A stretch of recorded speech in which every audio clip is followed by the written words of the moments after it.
And welcome back to 123 Podcast, everybody. I am Brant, one of your hosts on your favorite wrestling podcast, hopefully. And I'm returning to the audio version for this to add to the feature that I've been writing on comicfrontline.com for the past few months. It's called WWE, whatever the pay-per-view is, in perspective. And it's a 123 podcast feature, and I've been writing kind of my thoughts on the events, not really recapping it, but just kind of giving my thoughts on each of the matches and the overall event. So I thought I would add an audio component to that and kind of bring back the 123 podcast just to do that. And of course, we'll still be doing our quarterly live shows covering the big events, WrestleMania, SummerSlam, Royal Rumble, and Survivor Series, with SummerSlam, of course, coming next month. So you have that to look forward to. That'll be the next time you hear 123 Podcast in any format. But after that, I'll return to this format where I'm doing just a quick kind of perspective of the most recent pay-per-view to go along with the article. And if you guys want to check out the written article, you can do so in the description below, or just go on comicfrontline.com and search for WWE Battleground 2017 in perspective. So, let's get into Battleground, which is a SmackDown Live only pay-per-view that took place on Sunday, July 23rd, 2017. And this is, honestly, this was not my favorite event of the year. As a matter of fact, it was one of my least favorite in recent memory. If you go back and read those articles that I wrote, you'll see that I've actually enjoyed the past few and have had, pretty good things to say about a lot of the matches, which is not the case here. But we're kicking things off with the best match on the card. Now, before I get into that, I should preface this by saying I did not watch the pre-show. I did not watch the Aiden English versus Ty Dillinger match. Aiden English did win that match, so I don't know how that took place or if it was a good match or not. So, moving on into the actual pay-per-view, Battleground, the very first match to kick off the show was the tag team title match between the New Day and the Usos. And this was a fantastic match. Like I said, best match on the card. I thought both teams pulled out all the stops. They, really stepped up. And this feud has been fun to watch, honestly. These are the two of the top teams in the WWE in wrestling right now. The Usos have been on fire since they turned heel and did this whole day one-ish gangster kind of gimmick. They've been on a tear. They've held the titles. They've been able to keep everyone from getting those titles until now. And the New Day, who have been, trying to chase those titles, and they're used to be on the top because they've been the top tag team, for the past couple of years, and now they've met their match, and they've really built this feud well. The rap battles, the singles matches, injuring Kofi Kingston, all this stuff leading up to this, to where you have Xavier Woods and Kofi Kingston in there, kind of staving off all the Usos' attacks. And the Usos, they kind of ran roughshod through Kingston and Woods for a good portion of the match, but they could not put them away. And they tried every single thing they possibly could, and somehow the New Day was able to pull out the victory. Fantastic match. Love this match. Love this feud. I'm kind of worried about where both teams go after this, because there's not a whole lot of teams, especially on SmackDown, for them to face. So, we'll just have to see where it goes. And, speaking of tag teams, I just have to toss this in there. This Breezango thing, this, I don't know, X-Files, Miami Vice, whatever you want to call them, Tyler Breeze and Fandango, who is attacking them? If it's not the Ascension, who are obviously at Eddie Money, come on. Who's attacking them? Who's dragging Fandango off into the dark? Who's doing this? It's going to be interesting to see how that plays out. Maybe. We'll see. Alright, so getting on into the next match, we've got Shinsuke Nakamura versus Baron Corbin. This was kind of a rough match for me. I don't think these two guys' styles mix well. Shinsuke is the master of strong style, but though that his striking style just came off clumsy against Baron Corbin. And Baron Corbin is still a little bit green. I'm not going to say it was an awful match. There were a lot of good things about this match. Shinsuke caught Baron in a triangle hold. Baron turned that into a makeshift power bomb. He did his signature thing where he slides out of the ring and slides back in and delivers one heck of a clothesline on Nakamura. Nakamura pulls out all his strikes, his kicks and everything. But I don't know, it was like they weren't in sync and they weren't connecting well, and it looked rough to me, the entire match, and just this feud doesn't excite me. It's like, I understand the reason for it. Baron Corbin is your Mr. Money in the Bank, he's one of the next big things. Shinsuke is very popular. It makes sense on paper, and I said this in the article too, it makes sense on paper, but it doesn't make sense in delivery. I just don't think it works, and I want them to move on from this, but Baron Corbin got himself disqualified, and then he came back in and delivered end of day, so this isn't over. You're going to see this for a little bit longer. Just an okay match. Next up, we had the Fatal 5-Way Elimination match for the number one contender for the WWE SmackDown Women's Championship. The winner of this match will face Naomi for the title at SummerSlam. It was Natalya, Becky Lynch, Charlotte Flair, Lana, and Tamina. And honestly, this was a pretty good match, I have to say. Now, Lana, she's still really green in the ring. She did the best she could, and she looked decent. I've seen much worse from even more seasoned performers. So, she held her own. Tamina was the enforcer. I don't know what the relationship is there between those two, but it's interesting to watch it unfold. But I thought this match was going to come down to Becky Lynch or Charlotte Flair. That's the logical explanation. You've already seen Lana fight Naomi a few times. Tamina's defending Lana, so she's not going to get it. So you think it's Lynch or Flair because Natalya's been out of the picture for a while, right? So it gets down to those three, and they surprise you. Natalya pulls this one out, and she, it's her versus Charlotte, so it's the Hart Dynasty versus the Flairs once again, and somehow Natalya pulls it out, and she stands there and she refuses to shake Naomi's hand.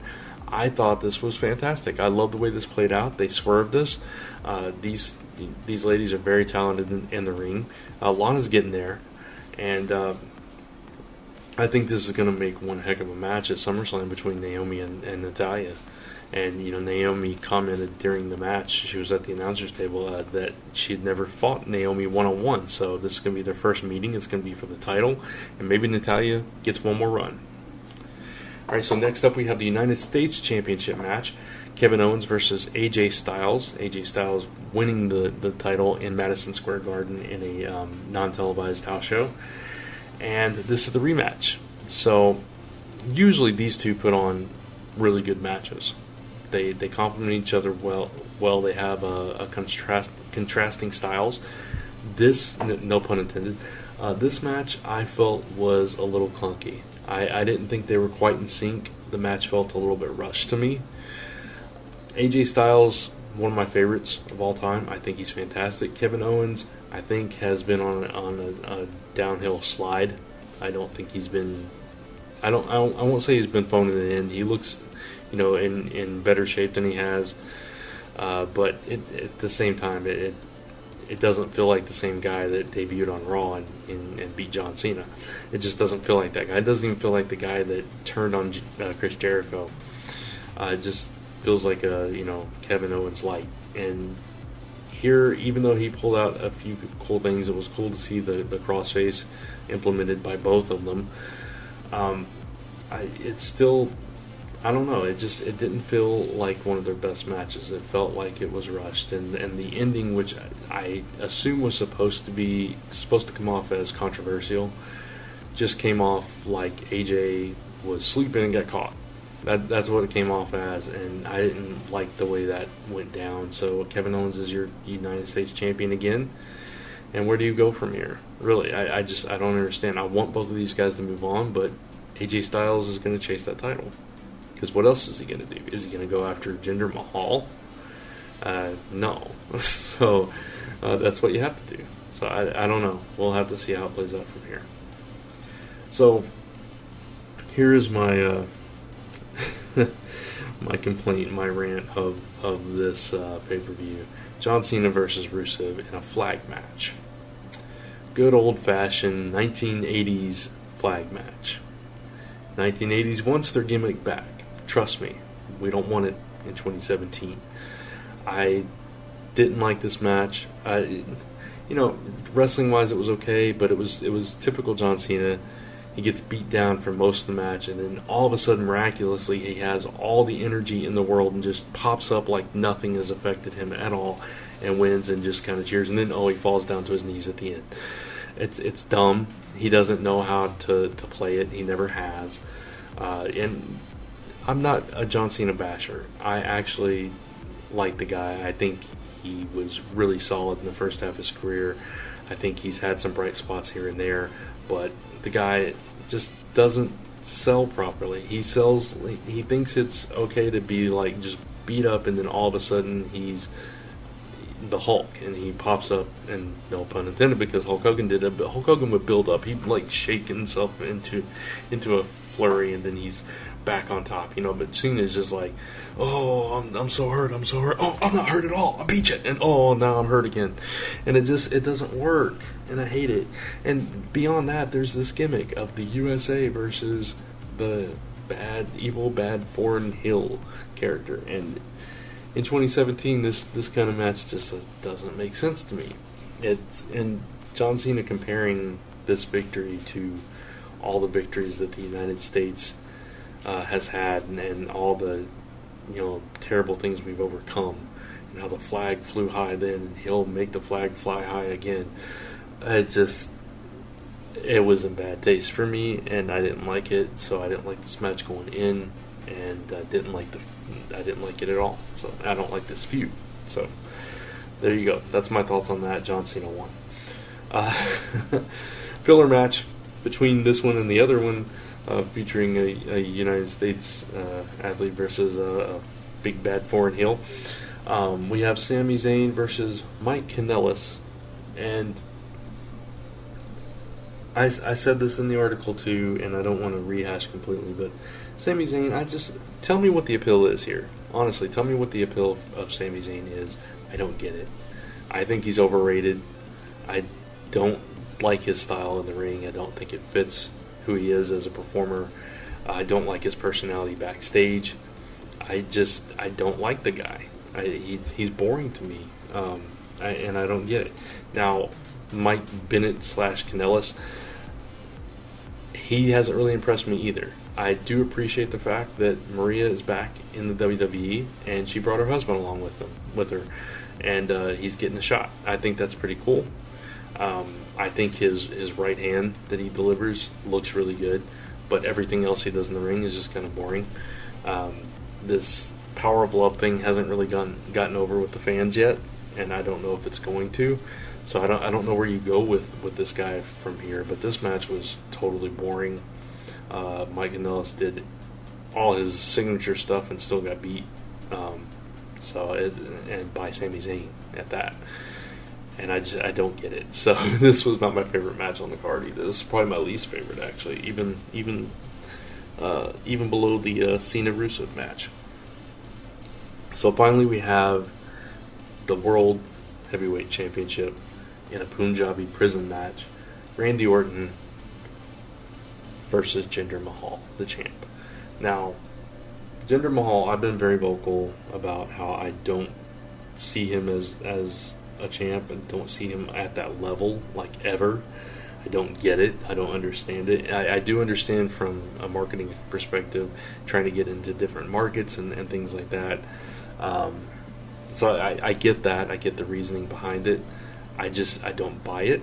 And the fact that he has never won clean, like never even come close to winning clean, proves that point. And it makes him look really bad. It makes him look like a joke. And the Singh brothers have to get involved every time. And they got involved in this match too.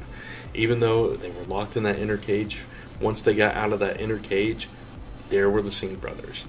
And they kept Randy Orton in that inner cage. He managed to get out, and he beats all three of them up. Senseless. Beats them senseless, and almost climbs out.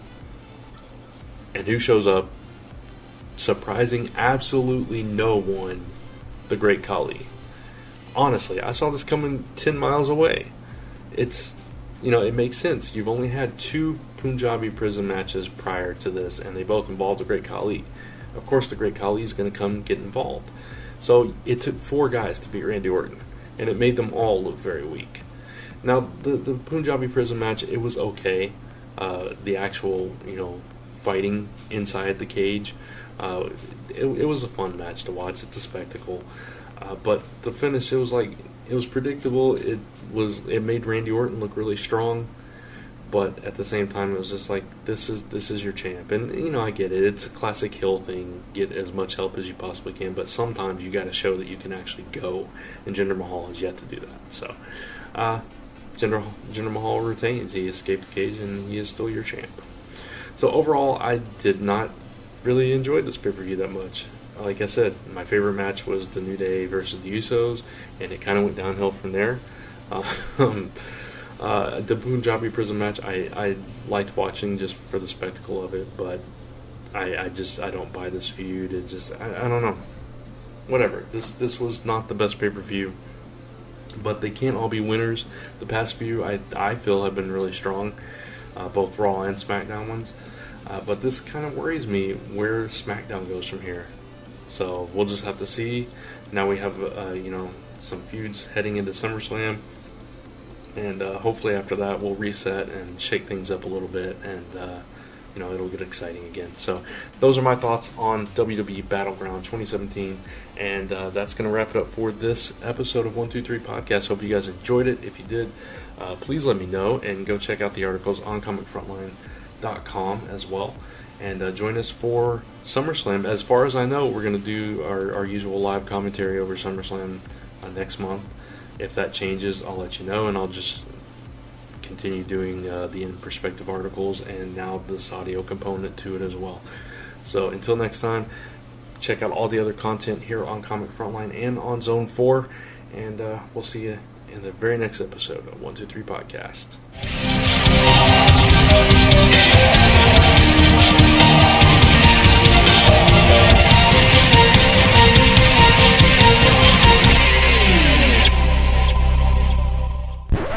This has been a Gonzo Goose production.